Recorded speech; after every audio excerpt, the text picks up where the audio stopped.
मेरी टीचर ने मुझे कहा था कि अजान, if I drew with my feet it would be better than this. ऐ खुदा खुदा जिसने की। Hey guys, अस्सलाम वालेकुम, दिस इज़ राबिया मुकनी, you're watching me on Fuchsia magazine. आज गपशप में हमारे साथ हैं अजान समी खान। परिहटला सुपरस्टार और बहुत से खूबसूरत नगमों के पीछे उन्हीं का नाम है और अभी रिसेंटली उनका गाना रिलीज़ हुआ है जो आई एम श्योर आप सब सुन रहे होंगे। तो हमने सोचा उनको स्टूडियो में इनवाइट करते हैं और कुछ गपशप करते हैं, कुछ मालूम करते हैं कि कहाँ से ये सफ़र आगाज़ हुआ, क्या चैलेंजेस होते हैं, इतने मशहूर माँ बाप का बच्चा होने के क्या कॉन्सिक्वेंसेस हैं। सो कुछ हल्के फुल्के कुछ सीरियस सवालात के साथ हम स्टार्ट करते हैं। अजान समी खान, अस्सलाम वालेकुम अजान। वालेकुम सलाम, thank you for having me. No thank you for coming and क्या हाल चाल हैं? ठीक ठाक। फाइनली गाना निकला है। एल्बम का की अनाउंसमेंट हुई, पहला गाना आया। एक अरसे से एक चीज़ पे काम हो रहा था। Yeah. तो वो कहते हैं ना कि you have your whole life to make your first album and then 2 years to make the second one. So पूरी ज़िंदगी की कॉम्पोजिशंस, मेलोडीज़ जो अपनी ज़िंदगी के बारे में थी, अपने एक्सपीरियंसेस के बारे में थी, वो फाइनली लिसनर्स को मिलनी है, सुनने को मिलेंगी। तो कितने अरसे से आप इस एल्बम पे काम कर रहे थे?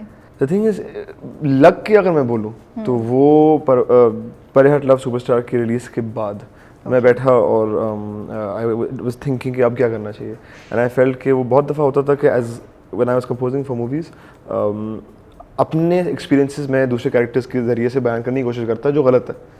वो उनकी एक किरदार की अपनी कहानी होती है और उनके बारे में मुझे बनाना होता है। जब भी मैं देखता खुद को कि मैं अपना एक नज़रिया पुश कर रहा था, तो जब रोकता तो वो एक कॉम्पोजिशन डब्बे में जाती, वो जाती गई और वो एक एल्बम आखिर में बन गया। क्योंकि वो मेरा सिचुएशन होता, तो मैं बोलता था कि यार ये इस तरह का होगा, फिर मैं बोलता कि यार ये कैरेक्टर तो इस चीज़ से नहीं गुजर रहा, ये तो मैं गुजरा हूँ, या मे बी वो किसी और चीज़ से गुजरा है जो मैं नहीं जानता हूँ।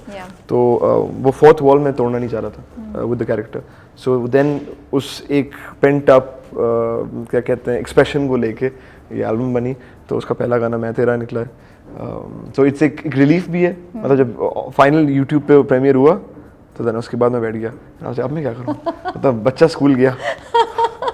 तो अब आप वेट करें ना रिएक्शंस का, अब आप पढ़ होंगे कमेंट्स जाके यूट्यूब पे। सच बोलो, this is the first time out of everything that I have done that I am very बोलता ना कि content with the experience of working on it. With I am very very grateful and proud जिन लोगों के साथ मैंने काम किया इस पे। तो चाहे वो म्यूजिकली हो, चाहे वो वीडियो के थ्रू हो एंड ऑल ऑफ दैट, और बाकी जो वीडियोस भी हैं एल्बम की, तो मुझे सुकून है। मतलब मैंने अपनी तरफ से होता ना कि अपनी हैसियत के हिसाब से बेस्ट दे दिया है। अब ऑडियंसेस के ऊपर है। मतलब आप रिएक्शन से ज़्यादा आपको ये सेटिस्फैक्शन है कि जो मुझे काम करना था मैंने कर दिया। मैंने अपनी तरफ से जो मेरी हैसियत के हिसाब से I have done my the best I can. Now it's up to the audience whether they like it or not, how much they like it, how much they don't, and then यही कर सकते हैं कि कोशिश करें कि और बेहतर आगे जाके कोशिश करें। बट एल्बम क्यों? आजकल के ज़माने में तो कोई भी एल्बम नहीं निकालता। आपको ये इतना एंशिएंट ख्याल कैसे आया? I wanted दो reasons थे. One was I wanted to put out a body of work. I feel that एक मुझे स्टोरी टेलिंग से लगाव है बहुत ज़्यादा. So because of that I was like मैंने एक एल्बम के थ्रू एक कहानी बता सकता हूँ जो ज़रा मे बी ज़्यादा elaborate हो, ज़्यादा detailed हो as compared to just one song. Excuse me. The second reason was I feel कि as a composer अगर मैं एक सिंगल निकाल रहा होता तो कहीं मेरी नीयत थोड़ी ख़राब होती कि मैं एक कैची मेलोडी बनाऊं ताकि सब लोग सुने और वो फौरन कैच लोगों के ज़ुबानों पे चढ़ जाए। उसमें ये होना चाहिए, वो होना चाहिए, और maybe I would be a little dishonest to the process of making music. वो मैं नहीं करना चाह रहा था क्योंकि इट्स वेरी कॉमन। वो हो जाता है कि आप बोलते हैं कि अच्छा मेरे पास 3 मिनट है, 3 मिनट में बस खेल देना है सारा, तो मतलब छक्का मारना है, एक बॉल है, आखिरी ओवर है, वो वाली बात ना। मुझे बड़े मजे की बात बोली आपने। I never thought about this. You know it is very natural. एक है ना तो आप कमर्शियलिज्म की तरफ ज़्यादा जाएंगे, आप उधर ही जाएंगे। तो आई वाज लाइक इंस्टेड, और मुझे बहुत सीनियर मेंटोर ने मुझे एक बात कही थी। उन्होंने कहा था अजान हर गाना हिट होना नहीं चाहिए, ये नहीं कि होता नहीं चाहिए, क्योंकि अगर आप उसकी तरफ जाएंगे तो आप सोचेंगे ये कि अच्छा क्या चीज़ होता ना कि सिर्फ आप बड़ी देग वाली बिरयानी बनाएंगे कि सब खा लें, सबको अच्छी लगती है, मुझे भी अच्छी लगती है, लेकिन कहीं आपको कुछ और भी बनाना पड़ता है। स्पेशलाइज्ड मेन्यू भी होना चाहिए, आइटम्स भी होने चाहिए और चीज़ें होनी चाहिए। और ज़रूरी नहीं है कि इस तरह एल्बम में कुछ गाने जो मुझे पता है कि सबके लिए नहीं है, लेकिन वो उनका होना बड़ा ज़रूरी है। क्योंकि कोई ना कोई, जिस तरह मैं एक वक्त पे उस ज़िंदगी के उस मोड़ पे था जहाँ मैंने वो गाना बनाया था, मे बी कोई और हो, और मे बी वो इतने ज़्यादा लोग ना हो, लेकिन वो चंद लोगों के लिए हो। तो इट्स नॉट नेसेसरी कि every song is a hit. और आपके क्रिएटिव एक्सप्रेशंस को भी उसी तरीके से लिबर्टी मिलेगी और ज़्यादा वो अच्छे तरीके से सामने आएंगे जब आप ये चीज़ करेंगे, वरना तो वो एक ही तरह की चीज़ आप बनाएंगे। बिल्कुल सही बात है। अच्छा ये बताएं, बचपन में कहाँ से पढ़ा, किधर गए हैं school? Because I couldn't find all of this information, और अगर थी तो मेरी नाकामी कि मैं नहीं ढूंढती, तो मैंने सोचा हम इधर से स्टार्ट करते हैं। So I was born in Sweden. I was born in Sweden because मेरे जो दादा थे वहाँ एम्बेसडर थे, और मेरी वालदा, my mother is a severe diabetic, so because of that वहाँ पे ट्रीटमेंट बहुत अच्छी थी। That is why I was born there. And उसके बाद I spend a lot of my childhood in Islamabad, कोई 3-4 साल की उम्र तक। उसके बाद आगे जाके कराची और क्वेटा में बहुत गुजारा, क्योंकि मेरे जो ननियाल है वो ज़्यादा मोस्टली क्वेटा से है, हम क्वेटा के हैं ज़्यादातर, तो अभी भी our family is very much there. And so because of that, it was between Karachi and Quetta. I studied for quite a while in British Overseas, and then at Indus Academy in Karachi. And फिर when I teenage years में मेरा कराची और मुंबई में बहुत रहना शुरू हुआ, तो कभी कभार ऐसा होता था कि about 6 months here, 6 months there, things like that. So I've very fortunate कि कम उम्र में काफ़ी जगहों पे रहने का मौका मिला, and all of that. Okay. So what subjects, क्या subjects पढ़े थे आपने? So in my O's and A's I studied business. Arts में बहुत बुरा था मैं, बहुत ज़्यादा, मतलब मुझे बहुत जी O levels में मैंने सोचा था लूँगा, और उसमें बहुत झाड़ें पड़ी थी। एक दफ़ा मेरी टीचर ने मुझे कहा था कि अजान, if I drew with my feet it would be better than this. So that was बहुत disappointing था, और मुझे होता ना कि उस वक्त शौक बहुत था, क्योंकि ज़्यादातर 2 सब्जेक्ट्स मैं और मेरे दोस्त हैं असद, उन्होंने लिए थे सोशियोलॉजी एंड आर्ट।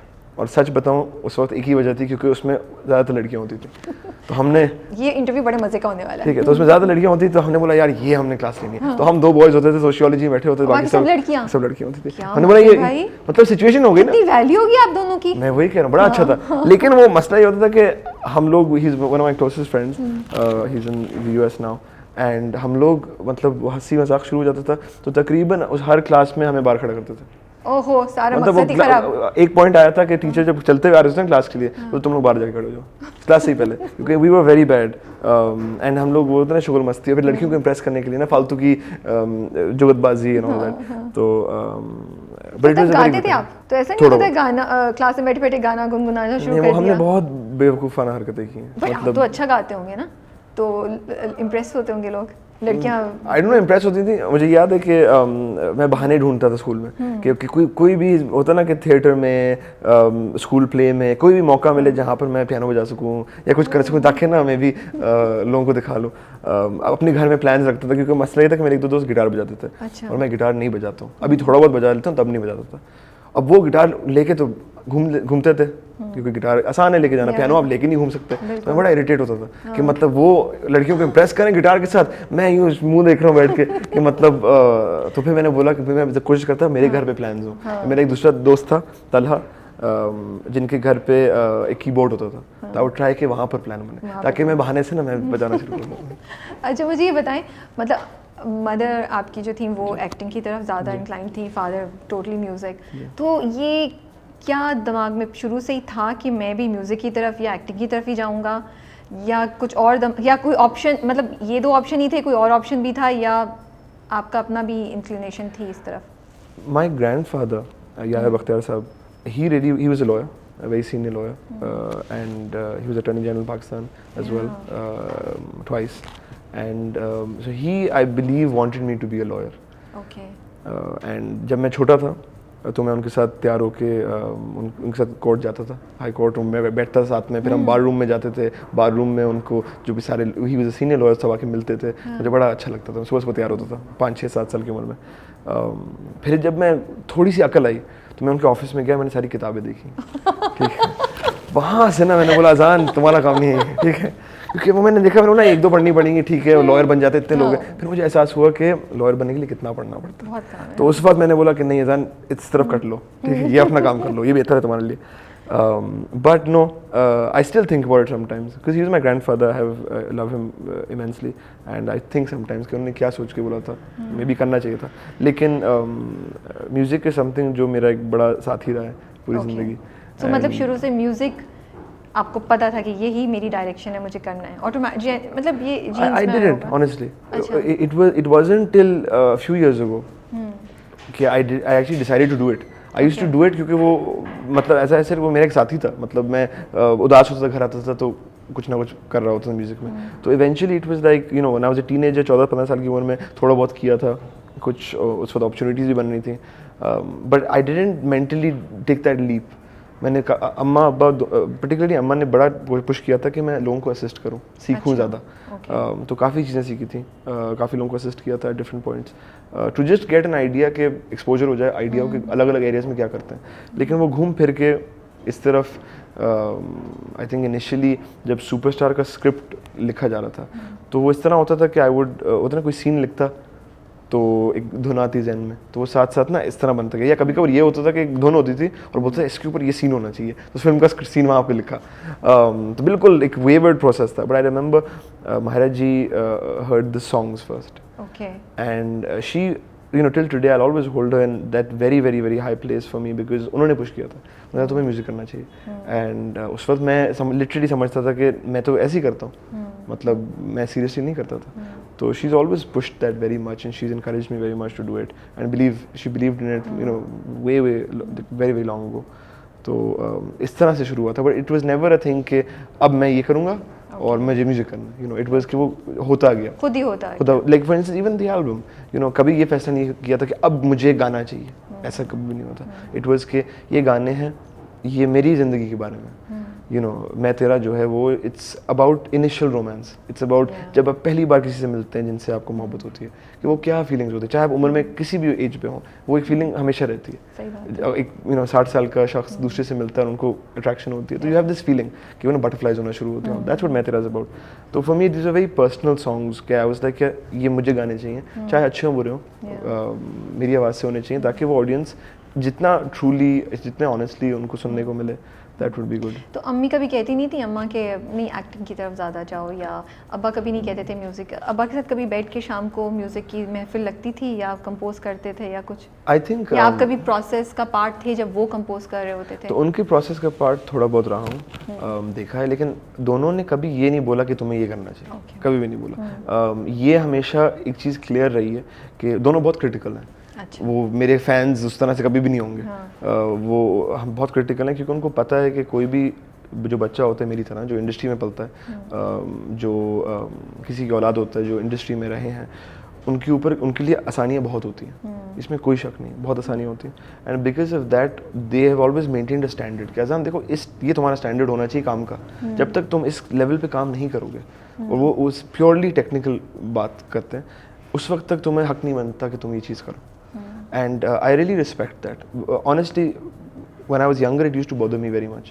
मुझे बहुत तंग करती थी बात, क्योंकि आई वुड सी कि मेरी एज के दूसरे लड़के लड़कियां हैं, गा रहे हैं, मुझे क्यों नहीं इजाज़त दे रहे, मुझे क्यों नहीं गाने अपने जो कंपोज किए हैं डालने दे रहे। बुरा लगता था, you know, but the truth was that मुझे आज समझ में आता है। तो वो हमेशा कहते था एक स्टैंडर्ड पे तुम्हें आना है, जब तुम्हारा साउंड ये होगा हम बता देंगे, यू नो।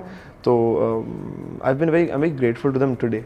लेकिन मैंने बड़े झगड़े किए, मैंने बड़ा घर पे रोना धोना, उसको देखें वो मुझसे 2 साल छोटा है, उसका गाना भी आ गया और उसने ये भी कर लिया। फुल वो जो टीनेज टैंट्रम्स होते हैं वो आपने थ्रो किए हैं? थोड़े बहुत मतलब अभी तो आप बोल रहे थे जिसकी आप स्टेटमेंट भी चेंज कर नहीं नहीं नहीं मतलब किए थे, मतलब मैं माफ़ी आज मांगता हूँ, माफ़ करना, मैंने बहुत बेवकूफ़ाना हरकतें की हैं। So I was very grateful to them today for that. And my mum has always been very clear about the fact that you know, she once said to me, Shirazan, I want you to be known for your work. I don't want to be known for anything else that you do in your personal life. इनका बेटा है, उनका बेटा है, ये I want to be known for your work, and that is all that matters. But माशाल्लाह से इतनी छोटी एज पे बड़ी अचीवमेंट है मूवी की, स्क्रीन राइटिंग, 2 मूवीज़ के आपने फुल आपने उनके गाने दिए हुए हैं, तो और दोनों ही काफ़ी अच्छा, they did really well on the box office. अपने आप को कैसे हम्बल रखते हैं?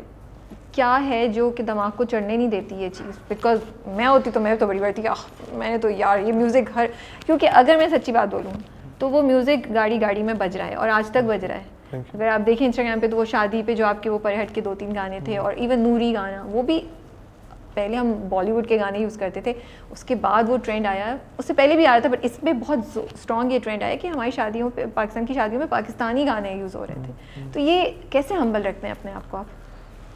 आई थिंक एक चीज़ का मुझे एहसास है फर्स्टली कि इट्स बिकॉज द ऑडियंस, पहले अल्लाह ताला की वजह से, and then it's because of the audiences why this has happened, you know. इसमें मेरा इतना कुछ भी नहीं है. मुझसे बहुत बेहतर कंपोजर्स हैं इंडस्ट्री में, ये मैं जानता हूँ. And so because of that when I see it, it is Allah ताला's blessing that has happened. And secondly it is I know that मेरे पास एडवांटेजेस रही हैं बहुत. मतलब मुझे बचपन में जिन लोगों के साथ उठना बैठना सीखने को मिला है वो मे भी दूसरे शख्स को ना मिला हो, तो उस वजह से हुआ. मेरा उसमें कोई इतना बड़ा हाथ नहीं. प्रॉब्ली मेरी जो ज़िंदगी गुजरी है, जिन लोगों को मुझे देखने का मौका मिला है या जिनके साथ काम करने का मौका मिला है, वो अगर किसी और को मिलता वो मुझसे बहुत अच्छा करता है. So I don't at all feel that it's मेरी वजह से हुआ and all that. That is why I constantly try to do as well as I can, you know, and push it as much as possible. जिस तरह आपने album की बात की, the album was the same thing. It was कि भाई अगर मैं एक बॉडी वर्क डालूंगा तो वो पूरी एल्बम होगी, वो एक प्रॉपर चीज़ होगी ताकि ऑडियंसेस को भी कुछ सुनने को मिले. कम से कम 30-35-40 मिनट वो सुकून से कुछ सुन सकें, फिर अपना फैसला करें कि अच्छा ये इसने हमारे लिए लेकर आया ये. So it just comes from there. So अभी तक अम्मा अब्बा से कुछ अप्रिसिएशन कहीं से सुनने को मिली है? वो टाइम आ गया जब वो कहते हैं यू मेड अस प्राउड, या कुछ, या कोई तारीफ की हो, या तो अभी नहीं आया वो टाइम? अम्मा मेरी आज सुबह क्वेटा गई हैं. हाँ. क्योंकि वो क्वेटा आगे पीछे होती हैं. क्वेटा में कुछ दिन, कराची में कुछ दिन. तो मुझे एक मैसेज आया था सुबह में, उनके कोई 5 बजे एयरपोर्ट जा रही थी, 7:30 बजे मैसेज आया था कम अपस्टेयर्स. अच्छा. ठीक है. अब मैंने देखा नहीं, मैं सो रहा था, तो फिर मैं सुबह उठा हूँ तो मैंने समझा कि मतलब ऊपर बुलानी, मे भी कोई तारीफ वगैरह कुछ बोलना होगा. तो मैंने कॉल किया, फ़ोन नहीं उठाया उन्होंने. फिर वो उन्होंने 11-12 बजे मुझे फ़ोन किया कि अच्छा आप कॉल करते. नहीं छोड़ो, कुछ भी नहीं. तो मुझे लग रहा है मे भी कुछ बोलना होगा, लेकिन अभी तक नहीं. अभी तक नहीं. अभी तक मतलब दोनों फिल्मों के बाद भी कोई कॉल नहीं आई, कुछ? मुझे याद है परवाज़ निकली थी, अम्मा देखने नहीं गई थी. क्यों? उन्होंने कहा था आई डोंट नो, मतलब उन्होंने कहा था कि आपका तो घर की मुर्गी दाल बराबर से भी बुरा हाल है भाई. नहीं, I think they want, you know, she said to me, she was like when, जब होगा मैं बता दूंगी. I remember my dad said something to me. मैंने आतिफ भाई के साथ एक गाना किया था, थाम लो. एंड आतिफ भाई is, you know, he is someone who I am a huge fan of, and उन्होंने मेरे करियर में बहुत बड़ा हाथ प्ले किया, यू नो, रोल प्ले किया है. And I am always very grateful to him, big fan of his as well.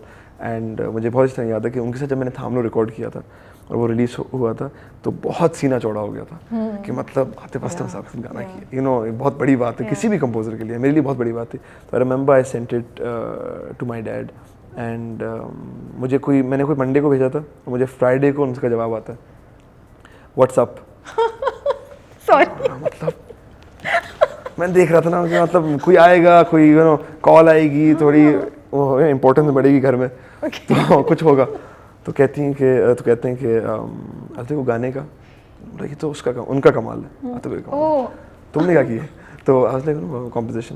उन्होंने देखो वो तो हैं जो हैं, लेकिन जिस दिन तुम्हारा गाना किसी ऐसे गांव में बज रहा होगा जहाँ की तुम जुबान नहीं बोल सकते हो ना, तब तुम हिट हो, उस वक्त तुम मुझसे बात नहीं करना. मतलब आप एक सीढ़ी चढ़ते हैं तो वो लेकिन कैंडी को और ऊपर कर देते हैं. मुझे तब बुरा लगता था, मुझे आज बहुत अच्छा लगता है. Because I feel it's the thing that drives me.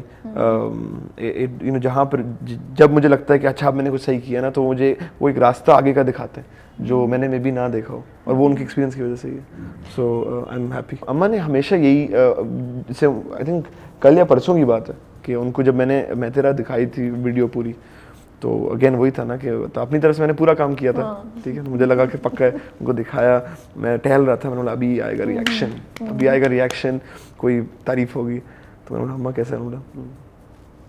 मैंने का क्या मतलब चलेगा.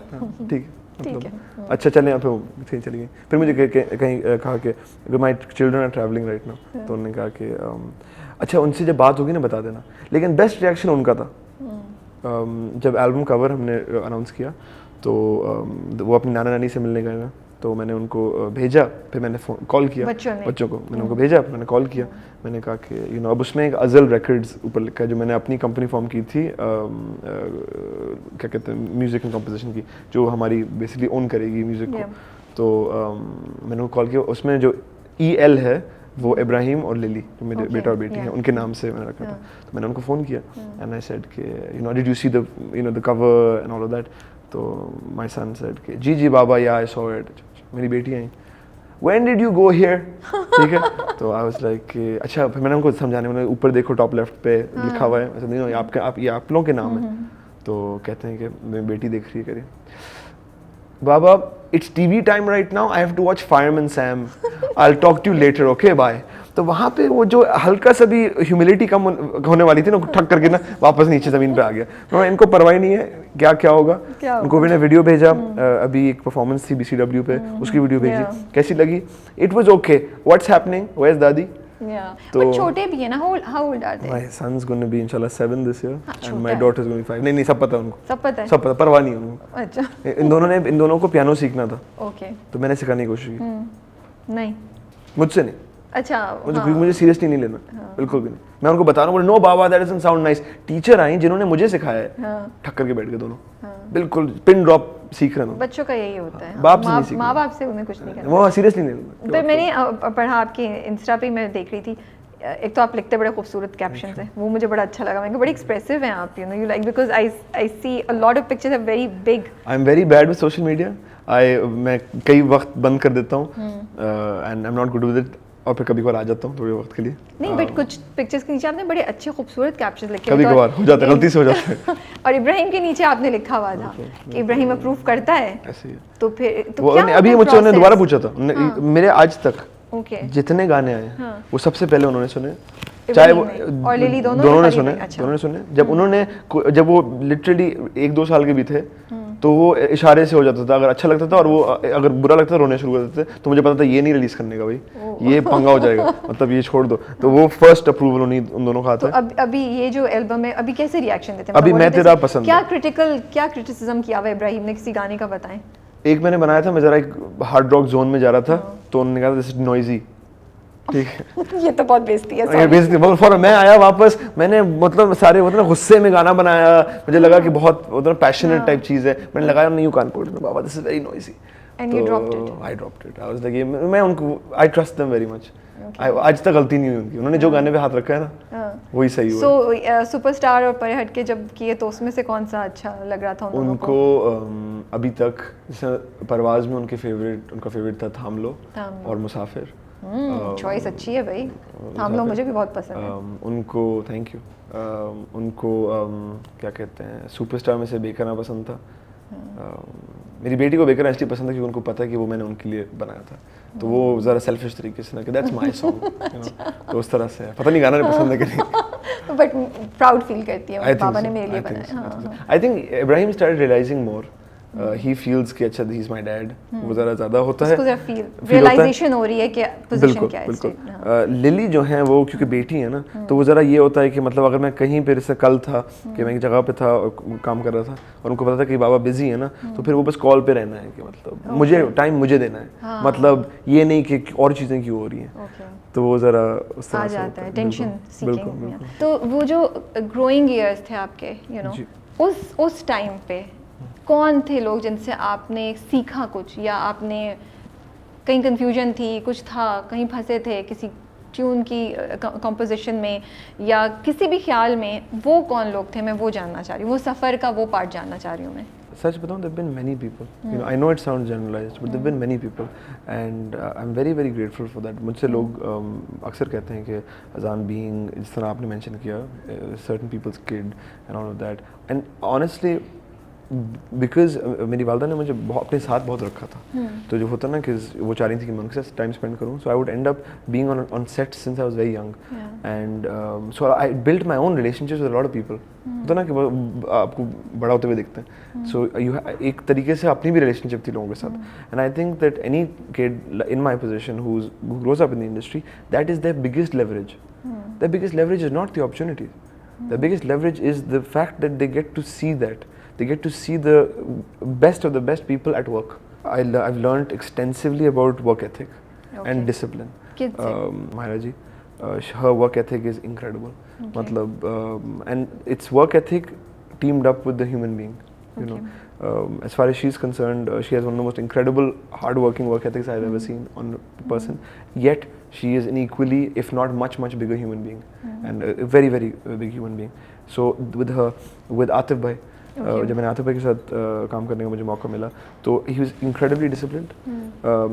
He was, you know, in the studio bang on time that he had to be there. उन्होंने गाना सुना हुआ, उनको लिरिक्स याद, उनको धुन अपनी improvisation तक उन्होंने डिज़ाइन की हुई, जो सच बोलूँ मैंने कई सिंगर्स को रिकॉर्ड किया, मैंने नहीं देखा वो, you know, and you realise that आज वो जिस माशाल्लाह मकाम पे हैं उनको ज़रूरत भी नहीं करने की, मतलब लोग सब एक्सेप्ट कर लेंगे उनका, वो जो भी करेंगे एक्सेप्ट करेंगे, but to see an artist of that level putting in that much, I learn very much, you know, कि वो प्रिपरेशन होनी चाहिए, अपनी तरफ से पूरा काम होना चाहिए। जब आप स्टूडियो में आते हैं, आप एक आर्टिस्ट हैं और आपने अपना 100% देना है, and I saw him do that as well. जब मैंने खान साहब के साथ रिकॉर्ड किया था, राहत साहब के साथ, मतलब वो जब स्टूडियो में आ गए ना, तो जब तक उन्होंने अपने आप को पूरे तरीके से आपको नहीं दे दिया, वो जाएंगे नहीं। And for me that was an incredible learning, and ये नहीं कहूँगा कभी भी कि मैं उन जैसे कर सकता हूँ, लेकिन वो वर्क एथिक में अपनाने की ज़रूर कोशिश करता हूँ in all my work, because that for me as I said is the biggest learning. उनसे मैंने इनों से ये मैंने सीखा, and that's in terms of people who are performers, you know, and I am not talking about my parents right now, I am talking about people from the outside. कभी frustration होती थी कि यार ये मेरे माँ बाप दोनों इतने लाइमलाइट में हैं, हमेशा मुझे ओवरशैडो नहीं कहूँगी, मतलब कभी उलझन होती है या कभी फ्रस्ट्रेशन होती थी कि इनके शैडो में रह रहा हूँ मैं इतने अरसे तक, अभी तक इन लोगों से? शैडो नहीं, एक जिम्मेदारी है।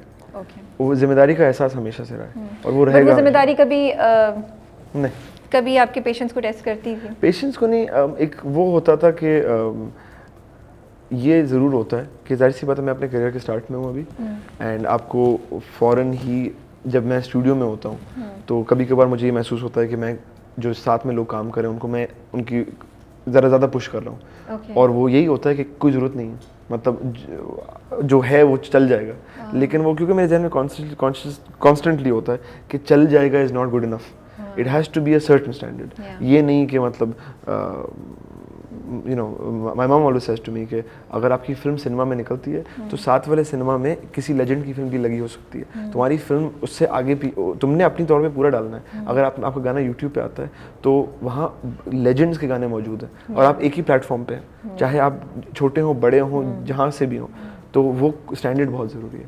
So that is a responsibility that I am very very aware of, and that for me is the most important thing honestly. अजान, जब मैं आपके इंटरव्यूज़ भी सुन रही थी तो मुझे ना कहीं बिटरनेस नज़र नहीं आई।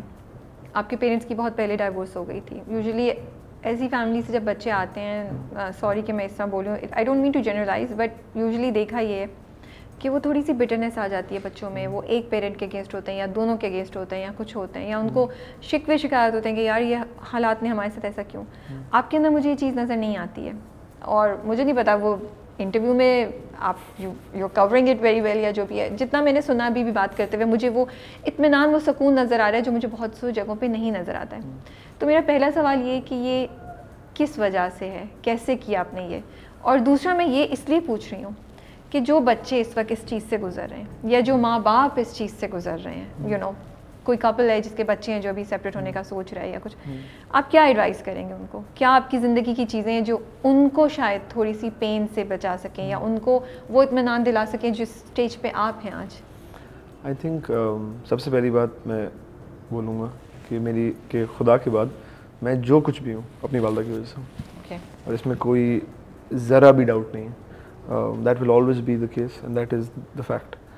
उन्होंने अपनी पूरी ज़िंदगी मेरे लिए लगा दी है, तो मेरे लिए वो बहुत ही इम्पोर्टेंट बात रहेगी और रहती है, जहन में हमेशा फ्रंट पे रहती है कि जो उन्होंने अपनी ज़िंदगी में सैक्रिफाइसेस किए हैं, जो उन्होंने मेहनत की है मुझ पे, वो एक ना एक दिन ज़रा बराबर भी उनको सेटिस्फेक्शन दे दे कि हाँ मैंने सही किया था। So for me that is very important. Bitterness honestly speaking growing up थी, बहुत थी, ऐसी बात नहीं कि नहीं थी, लेकिन जब मैं खुद वालिद बना और मेरे अपने बच्चे पैदा हुए, तब क्लियर होना शुरू हो गया कि मैं अपने पेरेंट्स को इंसान के तौर पे देखना शुरू कर दिया मैंने, इंडिविजुअली उनको मैंने जज करना छोड़ दिया, क्योंकि मुझे खुद एहसास हुआ कि एक पेरेंट होना कितना मुश्किल काम है, और एक जान की जिम्मेदारी आपको जो अल्लाह देता है, तो what that means to you. So when that happened, I started genuinely understanding my parents much better, and therefore I started trying to understand them as human beings, as people, instead of like my father or my mother, you know, and how what they owe to me or I owe to them, you know, it was never that. It started being them as people. So today I think I'm in a place, and I'm still very young. I'm sure maybe 4 साल बाद 5 साल बाद मैं यही interview देख के बोलूँगा ये क्या बोल रहा था, लेकिन I hope not. I hope not. लेकिन when I look at it now, I love them for who they are as people, you know, and I'm able to somewhat, maybe you know दूध का धुला हुआ नहीं हूँ, somewhat put aside the circumstances. Maybe I understand the circumstances better now, what they went through, just because I'm older. But the truth is कि अगर कोई भी गुजर रहा है उस frustration से, उस bitterness से, ये normal है. ये भी गलत नहीं है. तो ये प्रोसेस है बेसिकली, आप कह रही हैं कि ये प्रोसेस है, ऐसे ही इससे गुजरना पड़ेगा ओवर द टाइम. वो कहते हैं ना time is the biggest healer. Absolutely. So that is, you shouldn't feel कि आप, and people shouldn't make you feel कि आप गलत हैं. आप गलत नहीं हैं. आपके वालिदैन हैं या थे, और उनसे आपको एक्सपेक्टेशंस थी, और वो मे बी ना उतर पाए, लेकिन आपको ये ज़रूर देखना पड़ेगा कि वो इंसान है eight the end of the day. और आप उनको जब एज एन इंसान, एज ए ह्यूमन बीइंग उनको समझने की कोशिश करेंगे, और उनको अपने पेरेंट के रोल से हटा के एज ए ह्यूमन बीइंग समझने की कोशिश करेंगे कि वो क्या किस चीज़ से गुजर रहे थे उस वक्त, you will be able to understand them a bit better. That's what I try to do, and it's helped me a lot. Maybe it would help someone else. आपकी अम्मी ने कोई एक बात शेयर कर सकते हैं जो आप समझते हैं कि बहुत हेल्पफुल थी, मतलब बहुत सी उन्होंने चीज़ें की हैं वो तो ऑफ कोर्स, कोई एक चीज़ जो आप मेंशन करना शुरू करेंगे जी. वन थिंग जो आज तक मैं रोज़ यूज़ करता हूँ उनकी कहीं भी, which is कि हर किसी को तुम्हारे ऐसे जज करो कि तुम्हारे साथ कैसे है, इससे कभी मत करना कि दूसरे लोग क्या कह रहे हैं. तो for me that's always helped me. You know, I meet people, होता है ना मिलने से पहले 4 लोग बहुत अच्छी बातें भी करते हैं, बुरी बातें भी करते हैं, तो वो बात हमेशा रहती है कि मेरे साथ वो कैसे, you know, that is the most important thing. And I feel that's help me a lot, क्योंकि मेरी कुछ रिलेशनशिप्स बनती ना ज़िंदगी में लोगों के साथ अगर मैं कहीं भी बातों पे यकीन करता. बिल्कुल. सबसे पहला गाना कौन सा कंपोज किया था आपने ज़िंदगी में इन दिनों? उससे पहले मतलब जब उससे छोटे थे आप? नहीं, तो इन दिनों की जो धुन है,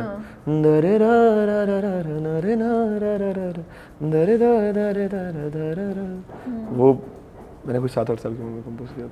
7-8 इयर्स ओल्ड, 7-8 साल के थे आप? वो उस वक्त की बहुत पुरानी मेलोडी है वो. तो वो इनिशियल मेलोडीज में से एक है. Okay, I am so amazed. वो गाना जब हम सुने वो कितने साल पहले हुआ था. चलिए, walk me through the songs, बताएं कौन सा किस वक्त कैसे हुआ? एग्जैक्टली नहीं है. बेकरां जो था, अच्छा सॉरी आई एम कटिंग. इन दिनों कैसे कैसे आया इस मेलोडी का? क्या किस चीज़ ने प्रॉम्प्ट मुझे किया था? याद कोई है कि वाकया हुआ था? नहीं, मुझे याद है कि मुझे उस वक्त मेरे दादा ने एक गिटार लेके दिया था. ओके. मुझसे बाकी स्ट्रिंग्स बचती नहीं थी, आज भी खास नहीं बचती, लेकिन नीचे वाली जो बॉटम स्ट्रिंग होती है वो मुझसे थोड़ी बहुत बचती थी. तो उस पर ये टंग टंग टंग टंग टंग टंग टंग टंग, तो वहाँ से बनी थी, और वो रह गई थी. याद थी जब भी गिटार उठाता तो एक ही मेलोडी बजाता, क्योंकि आती एक ही थी. तो उसके बाद वो eventually made the song and people seem to like it. But I think that there was इन दिनों. फिर उसके अलावा आप टाइम वाइज पूछ रहे हैं? बेकरां के पीछे क्या? Bekaraan I composed I think either the day or the day after my daughter was born.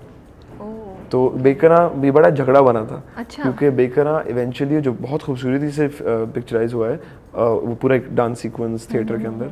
But initially जब सुपरस्टार का स्क्रिप्ट था, तो Bekaraan was the end credit song, कि मतलब जब फिल्म खत्म होगी तब बेकरां आएगा. और बेकरां एक जिस तरह होता है ना, आप थिएटर प्लेस देखते हैं तो उनमें नरेटर एंड में आता है, जो एंड सम अप करता है कहानी एज अ नरेटर. तो Bekaraan was the narration at the end, जो जनरल ओवर आर्चिंग प्यार के बारे में बात करता है, लिमिटलेस लव के बारे में. इकबाल साहब के एक ये पेन किया गया लफ्ज है Bekaraan, which means limitless. So it spoke about love in general, not लड़का लड़की वाला लव. ठीक है. तो मुझे बड़ा इख्तलाफ होता था कि आपने ये डांस सीक्वेंस कर दिया और ये गाना अब लड़का लड़की वाले रोमांस के बारे में हो गया, और ये एवरी काइंड ऑफ लव के बारे में. But that's because it was for my daughter, and it was about you know limitless love. Bekaraan इश्क में चल दिए. तो ये फिर गाना शकील सोहेल साहब ने लिखा था, who unfortunately passed away last year, but he you know I miss him dearly, and उन्होंने मेरे कई गाने लिखे हैं, and मेरे करियर का बहुत बड़ा हिस्सा रहे हैं वो. तो जहाँ पर भी हैं, आई होप वो गाने सुन रहे हैं. तो इब्राहिम शिकायत नहीं करता कि उसके लिए तो आपने एक स्पेसिफिक सॉन्ग कर दिया, मेरे लिए नहीं किया? इब्राहिम के लिए भी है. हाँ, कौन सा है? इस एल्बम में. और वो तो अभी हमें उसको वेट करना पड़ेगा. द थिंग वाज मुसाफिर दोनों के लिए था, because Musafir was for both of them. But Ibrahim से मैंने सीखा बहुत है, क्योंकि he actually is the one who शुरू से गाने सुनता आ रहा है, तो he is the first critic हमेशा रहे। तो मतलब as I said earlier as well कि वो पहला वही सुनने का, और वो अगर हाँ हो जाएगी तो मुझे तसल्ली हो जाती है ओके कि हाँ। अभी सारे अप्रूव हो गए इस एल्बम के? जो इस एल्बम में वो अप्रूव्ड है, जो नहीं अप्रूव हुआ है ना वो एल्बम में नहीं तो है। क्या what you do, you compose the song and then you tell him and उसको तब सुनाते हैं या क्या? मैं पियानो पे सुना देता हूँ, तो अच्छा, जब वो पहले धुन शुरू बन जाती है ना, हाँ। धुन और कुछ लिरिक्स होते हैं। मतलब इतना काम कर लिया होता है फिर इब्राहिम रिजेक्ट कर देता है तो फिर क्या? मैंने पूरा गाना, मैं मजाक नहीं कर रहा हूँ, एक गाना है मेरे पास जो एक बहुत ही मशहूर सिंगर ने भी गाया है, अच्छा कमाल की सिंगर है, हाँ, और वो मैंने रिलीज नहीं किया है क्यों? क्योंकि इब्राहिम ने कहा सही नहीं है। ओह माय गुडनेस, और वो अभी तक नहीं निकलेगा? बिल्कुल नहीं निकलेगा। मैं मजाक नहीं, आपको लगता है मैं इंटरव्यू के लिए बोल रहा हूँ, इट्स अ फैक्ट। होता ना कि for me he is my son, but he is also very, you know, he plays that very important role, I trust him. तो जहाँ जिस तरह लोग यू नो इंडिया में एस्ट्रोलॉजर से पूछते हैं, यहाँ पर पीरों से पूछते हैं, अपने बेटे से पूछता हूँ, और उसने ओके बोल दिया तो ज्योतिषी आपके जो है ज्योतिषी इब्राहिम है। बिल्कुल बिल्कुल। ओके ओके, चलें अब थोड़ा सा लाइट हार्टेड कुछ हम म्यूजिक के ऊपर आते हैं, कुछ आपको हम चैलेंज करते हैं, हमने कहा थोड़ा सा आपको ना इतनी सीरियस बातों के बाद टेंशन, अब मुझे टेंशन शुरू हो गई, बाकी सवाल में नहीं हुई। लास्ट गाना जो आपने सुना था वो गुनगुना दें। वो गुनगुना दूं? Strangers in the night, exchanging glances, lovers at first sight. Okay, I have no idea which song It's a Frank is that. Sinatra. बहुत पुराना। Okay, जो आपका फेवरेट सॉन्ग है उसका लास्ट वर्ड या second last word, replace it with your favourite food and sing it for us. कभी कभी मेरे दिल में आलू गोश्त आता है। ओके ओके, सही है। A song that you wish you had संग। I'd love to like not that मैं उसको no compare नहीं कर रहा हूँ, लेकिन I'd love to sing, you know, some of like Raj Kapoor साहब के जो पुराने गाने हैं वो बने। हमारा ये प्लान है कि जब इंशाल्लाह when we get into concerts this year और जब चीज़ें खुलती हैं तो हम एक पूरा सेगमेंट पुराने गानों का बनाएंगे, जिसमें पुरानी पाकिस्तानी फिल्मी गाने भी हों, पुराने हिंदी गाने बॉलीवुड के भी हों, जो मतलब पुराने 50s 60s के, तो उनको रीडू करके फॉर द ऑडियंसेस लाइव हम करें।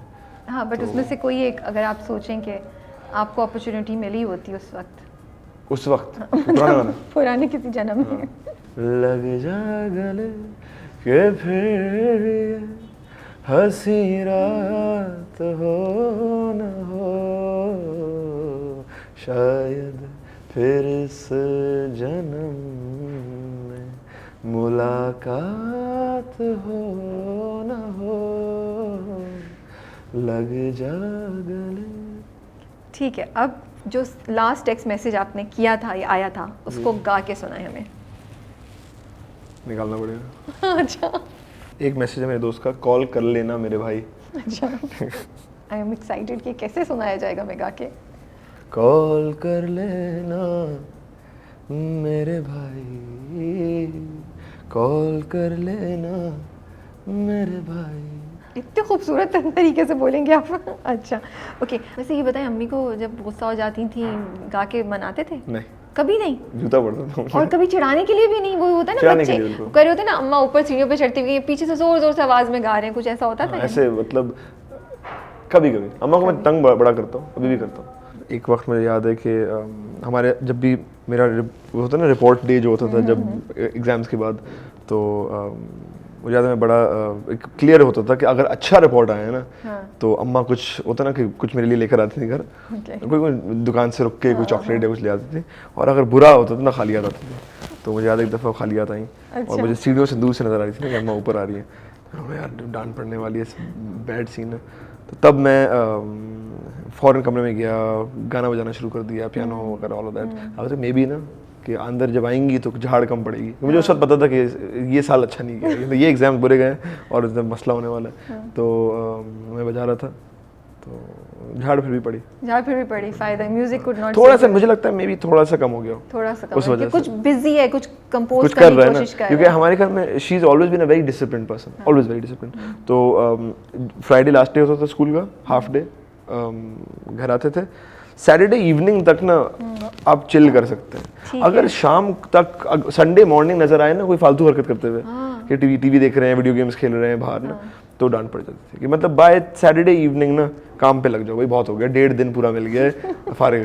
तो ये हमेशा से रहा है and even now it's similar. मतलब अगर मतलब ना शूट्स चल रही हैं, चीज़ें चल रही हैं, अगर 2 दिन कंसेक्यूटिवली मैं 10 बजे के बाद उठूँ या 9-10 बजे के बाद उठूँ, तीसरे दिन होता है कि ज़रा ऊपर आना दो। ये जो मैसेज है ना जरा ऊपर आना, ये जरा डेंजरस, ये डेंजरस है। मतलब वो मैसेज शुरू होता है, अजान लिखा आता है, तो वही मुझे हो जाता है कि अब क्या किया मैंने। तो मैं फिर यू नो आई वुड हमेशा यही होता। 2 दिन अभी रिसेंटली हुआ था कि वो 2 दिन शूट्स थी back to back, night cycles, हम 6 to 6 शूट कर रहे थे रात को। तो शूट खत्म होने के बाद होता है ना बॉडी को आदत हो जाती है लेट जागने की। तो तीसरे दिन आया था कि क्या मसला टाइम से उठो। ओके, तो वो I think is a good thing. Okay, अच्छा आप और आपके फादर जो हैं वो कॉन्सर्ट पे परफॉर्म कर रहे हैं और आपने you have to open the concert with him, तो क्या गाना चूज करेंगे? ह्यूज क्राउड सामने है। आई थिंक मैं सरगम का कोई गाना चूज करूँगा। सरगम का चूज करूँगा नहीं, मैं चूज करूँगा, मैं एक और चीज़ चूज करूँगा। अच्छा, मैं गा के बताना? बिल्कुल, ऑफ कोर्स।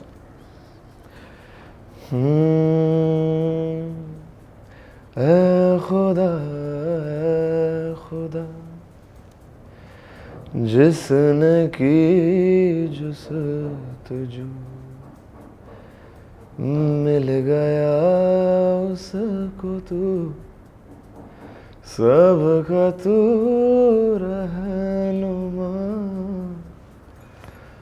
ऐ खुदा very nice, that's a nice choice, very good choice. या अजान का दिन बड़ा ही बुरा गुजर रहा है, ठीक है, 8 बज गए, पूरा दिन खाना नहीं खाया है और भूख लग रही है, लेकिन खाने के लिए गाना गाना पड़ेगा। तो कौन सा गाना गाएंगे? तुमको पाया है तो जैसे खोया हूँ, कहना चाहूँ भी तो तुमसे क्या कहूँ। ओके, ठीक है, थैंक यू। और अब जो आपका लेटेस्ट गाना है वो हमें सुना दीजिए प्लीज। जाने ना बेख्याली में क्या खो गया दिल मेरा, भूल से ना लौटा देना, अब तेरा जो हो गया जरा ख्याल मेरा रख लेना, रोको ना ये सिलसिला तुम कभी, जब वक्त तेरा ढल जाए और ऐसे ना दिख पाए, करीब आके बोलूं मेरी जान, मैं तेरा हुआ जा रहा हूँ, बस तेरा हुआ जा रहा मैं तेरा। Thank you so much. हमें स्नीक पीक मिल सकती है अगले गाने की? ये तो कोई तो हमें स्पेशल फेवर होना चाहिए ना। कोई तो एक लाइन। मैं एक और चीज़ बता सकता हूँ। अच्छा बताएं। मेरे एल्बम में एक गाना है जो मेरे दिल के बड़े करीब है, जो पश्तो गाना है। पश्तो गाना है? Oh wow. हम पठान फैमिली से बिलोंग करते हैं सब, तो मैंने कहा था ज़रूरी एक पश्तो गाना होगा। That's very good. तो उसकी मैं पहली लाइन बता सकता हूँ आपको। चलो। Zama khista khoga leila dasta muska khanda lakatyaru ki vibreshna rakdi da shundar mana, Zama khista khoga leila dasta muska khanda। What does it mean? It means अगर आप ट्रांसलेट करें तो it means my cute beautiful good looking darling। Okay। very cheesy lyric। ना जाए translation में, जिनकी जुबान है उनको समझने दो। ट्रांसलेशन बहुत अच्छी है। तो हम भी तो सुनेंगे, हमें भी तो समझना है। अच्छा, क्या था? नहीं मुझे मजा आ रहा है। My cute beautiful good looking darling। Okay, my cute beautiful looking darling। Your smile lights up the night sky। Oh, so it's something like that। Okay। And 20th को? नहीं, ये आगे जाके होगा। अच्छा, लेकिन ये है एल्बम में। हाँ, ओके। मैं अपनी तरफ से मैंने कहा शायद मुझे कुछ मिल जाए। मुझे ये बताएं, मैंने सुना है इसमें आपने बहुत से इंस्ट्रूमेंट्स और बहुत सी डिफरेंट टाइप के टेक्नीशियंस को भी यूज़ किया। Most of them are from outside Pakistan. नहीं नो देखें इसमें मुझे एक आर्टिकल में मैंने पढ़ा था, तो आर्टिकल की न्यूज़ इसमें कोशिश ये थी कि जो मेरी तरफ से कि जो अपने फील्ड के माहिराना लोग हैं, बेस्ट हैं अपनी फील्ड के, उनसे के साथ काम किया जाए। तो कुछ चीज़ें जो पाकिस्तान से बेहतर कहीं नहीं होती, तो वो हमने जिस तरह फॉर एग्जांपल मुझे लगता है कि जो गिटार प्लेइंग पाकिस्तान की होती है वो बहुत ही अच्छी होती है। मैंने रिकॉर्ड किए हैं दूसरी जगहों में, मुझे उतना मज़ा नहीं है जितना यहाँ पर आता है, पर्टिकुलरली हमारे गानों में जिस तरह से हम प्ले करते हैं हमारे साउंड में। तो गिटार्स यहाँ रिकॉर्ड हुई हैं, कुछ ड्रम्स यहाँ रिकॉर्ड हुए हैं। आई फील हमारे ड्रमर्स कमाल के गम्बी भाई हैं जो हमारे लेजेंड हैं पाकिस्तान के, उन्होंने प्ले किया एल्बम पे, which I am very very lucky and fortunate. उसके अलावा जिस तरह हमने स्ट्रिंग्स रिकॉर्ड किए हैं, अब हमें ऑर्केस्ट्रल साउंड चाहिए था, उसके लिए हमने मैसेडोनिया में ऑर्केस्ट्रा पूरा रिकॉर्ड किया। देन ज़मा के अंदर जो अभी मैं गा रहा था, उसमें हमें एक अरबिक पर्शियन पख्तून टच चाहिए था म्यूज़िक का, तो उसकी जो स्ट्रिंग्स बजी हैं वो टर्की में बजी हैं, क्योंकि वो उनके पास वो एग्जैक्ट माइक्रोटोन्स, वो जिस तरह का प्लेइंग है वो वहाँ पे बहुत अच्छी होती है, तो वो वहाँ से किया गया है। एक गाना आ रहा है तू, नाम मैं बता सकता हूँ, जो 20th को आ रहा है, उसका गाने का नाम है तू। तू के अंदर एक फिडल बजता है जो एक तरीके का वायलिन कह लें या वायलिन का प्लेइंग स्टाइल कह लें, तो वो हमने एक आयरिश सेल्टिक प्लेयर है जाइल्स, उन्होंने प्ले किया था, और वो बिल्कुल हमारी किस्म की मेलोडी है, लेकिन वो उन्होंने अपने अंदाज से प्ले किया था। तो ये आपने ढूंढे कहाँ से? आई मीन सॉरी मैं शायद डम क्वेश्चन पूछ रही हूँ, देखें बट बिकॉज जो आप टर्की से, यहाँ से, वहाँ से, मैसेडोनिया, मतलब ये बड़ी आई थिंक जो फिल्म का म्यूज़िक कर रहा था, तो उसमें करते करते ना कई लोगों से मिलने का मौका मिला। तो जब एल्बम की बात आई और हमने कहा कि अच्छा, मेरा असली में इरादा ये था कि अगर उस स्केल पे जिस तरह हम फिल्म का म्यूज़िक करते हैं वैसे एक एल्बम बनाई जाए, तो मेरा यकीन है कि ऑडियंसेस को पसंद करेंगी इंशाल्लाह। तो that was the most important thing. So we collaborated with the same people. मेरी एक टीम बनी थी फिल्मों के थ्रू, उनमें से काफ़ी लोग इसमें इन्वॉल्व हैं मेरे साथ। तो इट वाज जस्ट वही था कि जो अपनी फील्ड के बेस्ट हैं, उसी तरह जिस तरह तबला ढोलक और जो ईस्टर्न परकशन रिकॉर्डिंग होती है वो इंडिया में बहुत अच्छी होती है, तो वो वहाँ से कराई है।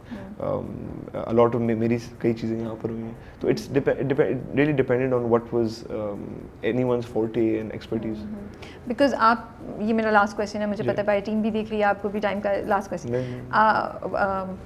आप इंडस्ट्री के मतलब एक बड़े इंपॉर्टेंट प्लेयर हैं, और आगे जाके और भी इंशाल्लाह ज़्यादा इंपॉर्टेंट प्लेयर होंगे इन multiple fields, right?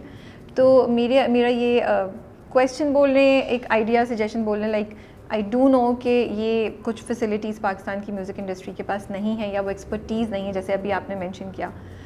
How can we work towards कि वो चीज़ यहाँ भी डेवलप, कितनी देर तक बाहर जाते रहेंगे? नहीं देखें, यहीं पे तो मैं कहीं पर इस वजह से बाहर नहीं गया था कि जी वो यहाँ पर एक चीज़ होती है लेकिन इतनी अच्छी नहीं होती, या कोई चीज़ है जो यहाँ हो सकती है अच्छी। मैं उन जगहों में सिर्फ इसलिए गया हूँ क्योंकि वो उनकी कल्चरल चीज़ें थी। जिस तरह फॉर इंस्टेंस, तबला तो हम भी कर सकते हैं ना, लेकिन जिस अंदाज का तबला था वो वहाँ का था। But can we work towards कि हम उस देखिए वही वाली बात है कि आपको अगर इटालियन खाना है तो बेस्ट इटालियन इटली में मिलेगा, यू नो। तो सिमिलरली जिस तरह पाकिस्तान में जो कवाली होती है, अब मेरे पिछले म्यूजिक में कवाली का काफ़ी एक जो अंग है कवाली का, वो काफ़ी आपने सुना होगा फिल्मों में, और इसमें भी, इस एल्बम में भी है।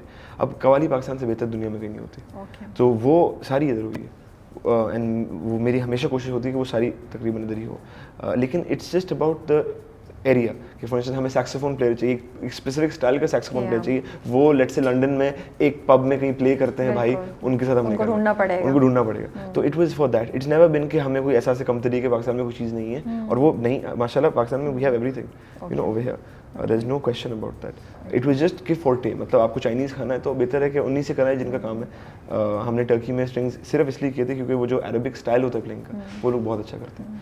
It was just that reason. Thank you so much Azaan, मुझे बड़ी आपने पेशेंटली और बड़े अच्छे तरीके से मेरे एक डम क्वेश्चन का इतना अच्छा जवाब दिया है without making me feel bad about it, but no I really appreciate.